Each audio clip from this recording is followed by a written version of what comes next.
Well, for 2 years now, the Center for Medical Progress has been releasing a remarkable series of undercover videos, they're real by the way, showing what abortion clinic workers are willing to say behind closed doors.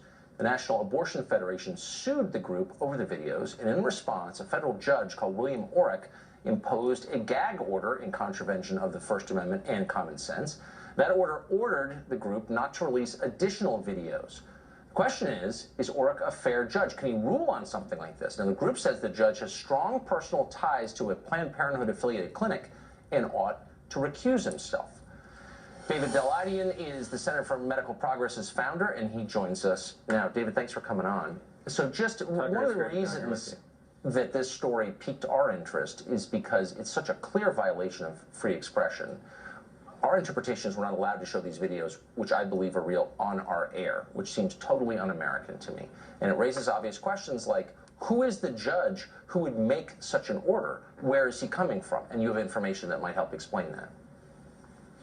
Exactly. Judge Orrick, Tucker, is basically someone who used to run a Planned Parenthood clinic in San Francisco, California, when he was a longtime key board member of a family resource center in San Francisco. They made a decision while he was on the board of directors to host and embed a Planned Parenthood clinic inside of their own office headquarters space in San Francisco.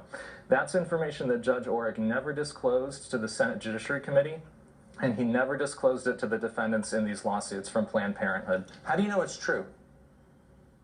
We know it's true because of the 990 forms that were filed by the Family Resource Center that Judge Orrick was a longtime key board member of. Judge Orrick had only said to the Senate Judiciary Committee that he was a member of the board of directors of that organization that to this day is hosting a Planned Parenthood clinic embedded in its office space. Judge Orrick only told the Senate Judiciary Committee he was on the board of directors there until 1999. We dug up the 990s, and it turns out that he was actually persisting on the board until 2003, long after they had invited Planned Parenthood into their space, hosted them and embedded them on their premises, and continued to do so for many years. That just seems like such an obvious conflict of interest.